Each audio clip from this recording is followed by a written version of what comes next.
Rainy season में बहुत सारे फूल जो है ये बल्ब से खिलने वाले लगते हैं। वैसे तो दोस्तों इनकी लिस्ट बहुत बड़ी है, लेकिन मोस्ट कॉमनली जो हमारे इंडिया में या कहिए कि जो हिंदी भाषी इलाके हैं वहाँ पर बल्ब मिलती हैं, फ्लावरिंग बल्ब, हम आपको उनके बारे में बताएंगे।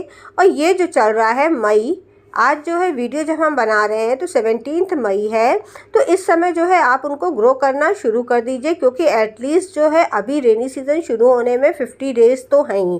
ये बल्ब जो है मिट्टी में जा कर के अपनी एनर्जी को गेन करने लगेंगी और दोबारा जो है फ्लावरिंग भी करेंगी। ये बल्ब अगर आपके पास नहीं है तो इस समय गर्मियों में आप जो है अपने लोकल एरिया की नर्सरी वगैरह में जाइएगा, वहाँ इनके जो है बल्ब्स मिल जाएंगी।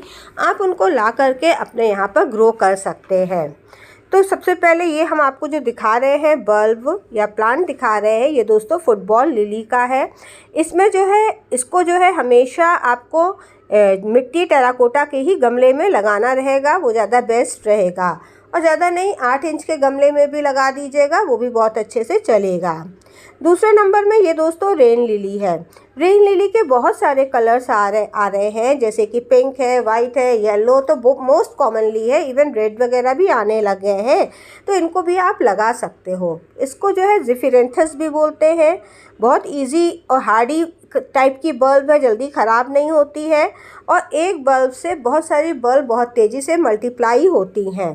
तो इसकी भी बल्ब को आप ख़रीद सकते हो। ये मेरी बहुत साल पहले की बल्ब है, तो इनको भी आप लेकर के लगा दीजिए। इसको जो है आपको लगाने के लिए हमेशा वेल ड्रेन्ड भुरभुरी मिट्टी चाहिए, जिसमें कि आप जो है 30% गार्डन सॉइल, 30% गोबर खाद और 30% ही सैंड यानी कि बालू मिलाओगे और बाकी बात 10% में बोन मिल और नीम की खली ज़रूर मिक्स कर दीजिएगा, बहुत बढ़िया से ग्रो होती है। बल्ब वाले प्लांट्स को ग्रो करने के लिए बोन मिल का होना बहुत ज़रूरी है, क्योंकि बोन मिल जो है वो बल्ब को थोड़ा सा एनर्जी ज़्यादा देता है, जिससे कि फ्लावरिंग आपकी समय पर शुरू हो जाती है। जब भी बल्ब को लगाइएगा तो देखिएगा कम से कम 2-3 इंच गहराई में लगाइएगा। ऐसे ज़्यादा पानी हो जाने में बल्ब जो है ख़राब हो जाती है। जैसे ये वाली दिखा रहे हैं, ऊपर से देखने में तो सही लगती है, लेकिन आप ऐसे हल्के से दबाओगे ना तो ये देखिए इसमें से लिक्विड टाइप का निकल रहा है, इसका मतलब ख़राब हो गई है। ये चीज़ जो है मेनली ओवर वाटरिंग के चक्कर में होती है। तो ये ध्यान रखिएगा कि जब भी लगाइएगा मिट्टी के गमले में लगाइए, अच्छा है। लेकिन अगर आप जो है प्लास्टिक वगैरह में लगा रहे हो तो ड्रेनेज होल सफिशिएंट मात्रा में होना चाहिए। तीसरे नंबर में आप जो है रजनीगंधा को भी लगा सकते हो। बहुत सारे फ्रेंड्स कहते हैं कि रजनीगंधा जो है कुछ साल ही फ्लावरिंग करता है, उसके बाद फ्लावरिंग नहीं करता है। उसका मेन कारण ये होता है दोस्तों कि जो रजनीगंधा है उसमें एक ही जो उसका वो होता है कंटेनर होता है, उसमें ढेर सारी बल्ब मल्टीप्लाई हो जाती हैं। अगर आपके पास भी पिछले सीज़न का रजनीगंधा का जो प्लांट का कंटेनर है रखा हुआ है, तो इस समय उसको निकाल करके उसकी छोटी छोटी जो बल्ब्स हैं उन सबको अलग कर लीजिए। केवल जो बड़ी हेल्दी आपको दिख रही है उसी को ही ग्रो करिए एक कंटेनर में सॉइल मिक्स वगैरह बना करके।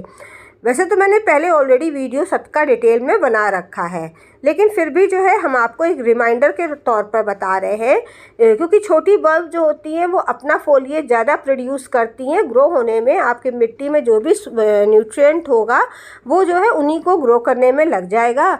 और तो ये है कि छोटी छोटी बल्ब्स हटा दीजिए, केवल हेल्दी जो है रखिए।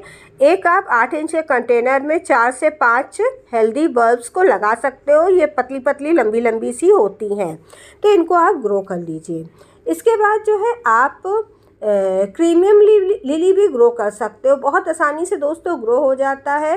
तो ये जो बल्ब्स हैं इनको अगर आपको गमले वगैरह खाली चाहिए तो आप फ्लावरिंग हो जाती है, तो ये है कि उसके 1-2 महीने बाद निकाल करके आप अलग कंटेनर में भी रख सकते हो या ड्राई प्लेस में रख दीजिए, बालू में करके रख दीजिए। और जब समय आता है, जैसे अगर आपके पास इन सब की बल्ब है तो उनको दोबारा से सॉइल मिक्स वगैरह बना करके लगा दीजिए। अगर आप नहीं लगाओगे सॉइल मिक्स वगैरह बना करके तो कई बार होता है रखे रखे बल्ब में सीधे डायरेक्ट जो है, अगर उसको थोड़ा भी मॉइस्चर सनलाइट मिलती है तो सीधे उसमें से कलियाँ निकल आती हैं। लेकिन प्लांट देखिए फूल तो बहुत बड़ा होता है, जो प्लांट में कुछ भी एनर्जी नहीं है तो संभाल नहीं पाता है, तो वो हवा के झोंके वगैरह में गिर करके टूट जाता है। तो इसलिए बेटर यही रहेगा कि आप जो है उन बल्ब्स को मिट्टी में ग्रो कर लीजिए। कई बार होगा कि आप इसे डालोगे मिट्टी में, नमी भी बनाओगे, मॉइस्चर दोगे तो तुरंत इमीडिएटली ये नहीं पत्तियाँ वगैरह नहीं निकलने लगती, धीरे धीरे निकलती हैं उसका। तो उसके लिए वेट कर दीजिए। बस आपने उसको मिट्टी दे दिया, हल्का सा मॉइस्चर बनाए रखा है, समय आने पर अपने आप ही उसमें से पत्तियाँ, कलियाँ वगैरह सब निकलने लग जाएंगी। अगर अभी आप मई में इसके बाद जो है कोई भी बल्ब वगैरह लगाते हो तो ध्यान रखिएगा, आपको जो है 1 महीने तक कुछ भी ज़्यादा फर्टिलाइज़र वगैरह डालने की ज़रूरत नहीं है। जो सॉइल मिक्स में खाद वगैरह है वही सफिशिएंट है। और लेकिन 1 महीने से ज़्यादा हो जाता है तो ये है कि आप उसमें जो है थोड़ा बहुत लिक्विड फर्टिलाइज़र डाल सकते हो। चाहे तो सरसों की खली का डालिए, बनाना पील का लिक्विड फर्टिलाइज़र डालिए, कोई भी डालिए, लेकिन बस ध्यान ये रखिएगा अधिक पानी नहीं होना चाहिए, क्योंकि उस समय तक दोस्तों बारिश शुरू होने लगती है, बहुत ज़्यादा पानी भरा रहेगा तो बल्ब आपकी सड़ सकती है। जितने भी हम आपको बल्ब बता रहे हैं, आप ये चीज़ ध्यान रखना कि एक बल्ब में से केवल एक ही फूलों का वो गुच्छा निकलेगा। ऐसा नहीं कि वो बार बार फूल प्रोड्यूस करेगी, एक नहीं। एक जैसे कली आई, अगर उसमें 4 फूल खिलने होंगे तो चारों खिलेंगे 1-2 दिन के अंतर में। अब इसे रजनीगंधा वगैरह है, इसमें बहुत सारी आती हैं तो इसको खिलने में ही जो है पूरा 1 हफ्ता 10 दिन तो आराम से लग जाता है। लेकिन अगर एक पूरा खिल गया, ख़त्म हो गया, तो उसके बाद आप सोचो कि उसी सीज़न में दोबारा से इसमें से फ्लावरिंग वो निकलेगा, कली निकलेगी, तो नहीं होता। एक बल्ब में से केवल एक बार जो है फ्लावरिंग होती है। उसके बाद जो है आप उसको फोलिएज के लिए भी कुछ दिन रखिएगा, इमीडिएटली मत हटाइएगा। जब इसकी पत्तियाँ, कोई भी बल्ब वाले प्लांट की पत्तियाँ जो है नेचुरल ढंग से पीली पड़ने लग जाती हैं, उसके बाद ही समझना कि ये प्लांट जो है अपनी डोरमेंसी में जा रहा है। तब आप उसमें पानी डालना बंद कर देना बिल्कुल, और जो है कुछ दिन बाद जो है सारी पत्तियां सूख जाएंगी तो आप उसको निकाल करके अलग रख सकते हो, स्टोर भी कर सकते हो। नहीं तो कई बार जो होता है स्टोर करने का आदमी को ध्यान नहीं रहता है तो पूरा गमला ही उठा करके किनारे रख देता है, बस ये गमले में पानी डालना बंद कर देता है।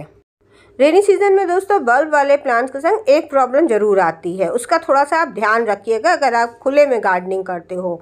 वो ये है कि इस समय जो है सब तरफ बहुत ज़्यादा ग्रीनरी होती है, बटरफ्लाइज वगैरह भी आने लगती हैं, वो अपने जो है अंडे बच्चे देना होता है, तो वो अधिकतर जो कोई भी प्लांट उनको अच्छा लगता है उसी में दे देती हैं।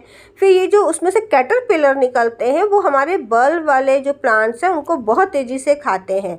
अगर आप एक दिन भी चूक गए, भूल गए देखना, तो एक दिन के अंदर सारी पत्तियां वगैरह सब सफाचट कर जाते हैं। अगर आपने कंट्रोल नहीं करा तो आपकी बल्ब भी खा जाएंगे। मेरे पास बहुत सारी ऐसे बल्ब वाले प्लांट्स से ये सब कैटरपिलर की मेहरबानी से एक एक करके ख़त्म हो गए हैं। तो आपको हम बता रहे हैं, आप ध्यान देना उस चीज़ का, नहीं तो फिर नुकसान ही आपका होगा। ये जो हम लोग का फोलिएज वाले प्लांट हैं, कैलेडियम है, एलोकेशिया है, ये भी दोस्तों बल्ब से होते हैं। तो इनको भी आप अगर बल्ब मिलती है तो ये भी ले करके अपने गार्डन में उसको भी इंक्लूड कर लीजिए। फ्लावरिंग के बाद अगर ये जो बल्ब्स हैं ये मिट्टी में ही दबी रहती हैं तो ये अपने आप को प्रोपोगेट कर लेती हैं, और अगर आपने निकाल दिया है इनको बाहर और फिर जो है जैसे ही होली वगैरह बीतती है आप तुरंत अगर इसको लगा देते हो तो भी अपने आप को प्रोपोगेट करती रहती हैं ये।